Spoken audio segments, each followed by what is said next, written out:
This video and recipe comes from the official Disney Parks Cookbook from Disneyland and Cafe Orleans, and it is Pommes Frites with Cajun Remoulade. And this is basically a French fry recipe with some spices on it and some cheese and a Cajun Remoulade dip. And I might be saying it, maybe it's Remoulade. I kind of had it there for a while now. It's kind of gone out of my mind. I actually made this a couple days ago and I'm getting back to the video now. But I'll get into that more in a minute.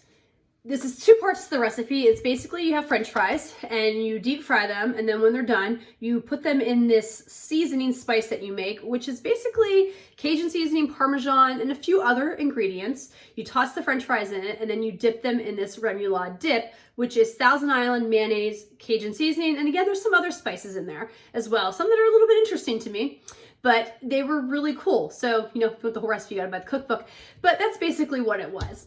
So I made this the other day, and I'm gonna say you're gonna see didn't quite go as planned. So when I bought the French fries, I bought them from the freezer section. I looked at them and I looked for ones that, you know, looked kind of like what they did with the ones you dip or you get there, you know, like kind of the skinnier fries. Looked for ones that you could deep fry or air fry or put in the oven, that kind of thing.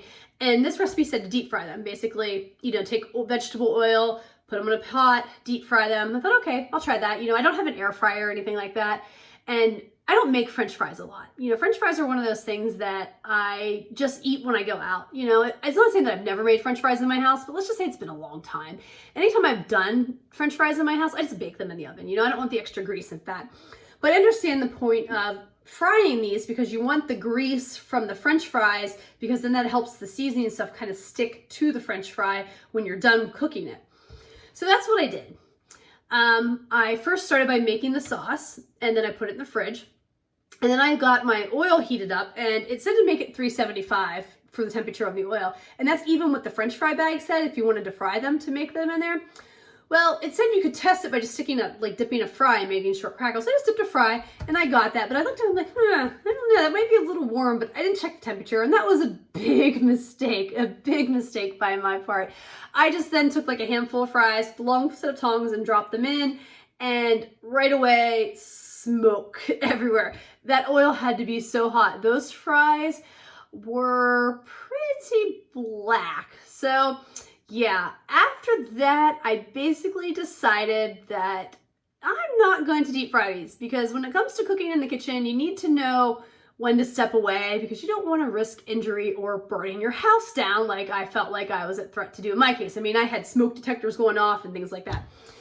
Anyway, I'm going to show you a clip next. It basically is me putting the sauce together, putting the seasoning that goes on the French fries together, and I think I have a couple clips of what the French fries looked like when I took them out of the oil, that initial batch, so you can see how dark they got. Here is my remoulade dip ready to go. I'm going to put it in the fridge until the French fries are ready. Okay, so here is the seasoning topping that is going to go on top of the French fries. I'm about to deep fry the French fries. I'll take them out, let them drain, and then I'll toss them in this and we'll dip them in the sauce.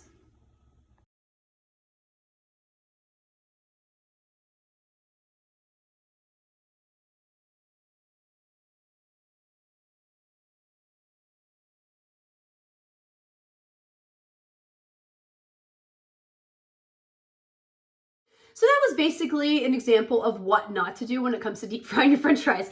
And I don't have an air fryer. I know a lot of people love air fryers and swear by that, but I don't have one. So what I ended up doing basically is, because it was only a small handful of French fries that were burnt and I still had most of the bag left, I ended up just baking them in the oven. And I recognized that baking them in the oven was probably not going to let the stuff, kind of the seasoning, stick to the French fries as well. So what I did is, when I took them out of the oven, I took some of the French fries, I put that seasoning on them a little bit, and because there was Parmesan cheese involved, I think it did help a little bit, but I threw them back in the oven after I put that seasoning on for just like a minute or two to help like the cheese kind of melt a little bit and help some of the seasoning stick to the French fries. So it worked. I mean, it was like a loose seasoning of it, but I basically ate them with a fork then and then dipped them in the sauce. That gave me the idea of the flavor. So even though it wasn't exactly as it's supposed to be, I still was able to pick up the flavor profiles on it. And I will say too, I was a little nervous about the sauce to dip the stuff in. You know, I'm like so-so on Thousand Island. I mean, I know it's like things you get like with bloomin' onions and stuff, it's in there, but I actually really liked it. It was a really great sauce. And when I got the bite of the seasoning with the French fries, with the sauce, I'm like, wow, this is really good. This was tasty. I could completely understand what it was supposed to be, how it was supposed to taste like. The flavors were still all there, you know, just the French fry wasn't as coated with that stuff as I probably would have liked it had I been able to deep fry the French fries properly. Still delicious, very, very good. But luckily, you know, I shouldn't say luckily my house didn't burn down. Sadly, it wasn't what it was supposed to be, but I'm still pleased with the end result and glad that I got to try these. So let's get into my ranking system. The first on a scale of 1 to 5 are the ingredients, and you know, are these simple, easy to find, low cost effective ingredients, or do you have to go really search and buy a bunch of stuff? You know, I'm gonna give it right in the middle at like a 2.5. You know, nothing on this list was super hard to find, but it's not stuff I had in my cupboards either, you know what I mean? Like I had to go buy Thousand Island, you know, I had to go get a few other things. So I feel like, you know, there's a little bit of money involved to get a couple of these ingredients, but it's nothing super expensive. I mean, French fries are not expensive either. So this is decent. Difficulty level, making on a scale of 1 to 5, with 1 being easy and 5 being difficult. I mean, I think I'm going to put it at a 3, and it honestly wasn't difficult. It was just my stupidity of not testing the oil. In my defense, I don't deep fry anything. I'm just not a deep fry person. The only thing I sometimes fry is like, I'll do like breaded fried zucchini, but I do that in a smaller pan with little oil, really just kind of in the summer. It's not like this scale. So that, you know, I don't think this stuff is hard. I mean, the sauce to make was very easy. Just put it on a bowl, mix it together, put it in the fridge so you're ready to dip it. The spices and the rubs to go on the French fries I thought were easy, simple to put together. None of that was difficult. You know, the difficulty for me was just, you know, making sure that I cooked those fries right. And I think for somebody, if you make French fries on a regular basis, that this would be super easy for you. It's not complicated. Like, so the hardest part is just making sure you cook your French fries properly. And then when I make this again on a scale of 1 to 5, with a 1 being never and a 5 being absolutely, you know, I'm going to give it a 2, only because I just, you know, a little scarred from like the smoke and the flames and things like that. You know, I don't have an air fryer. If I got one someday, I know a lot of people love them and they make French fries in them. I don't know if that would work with this. The flavors were really good.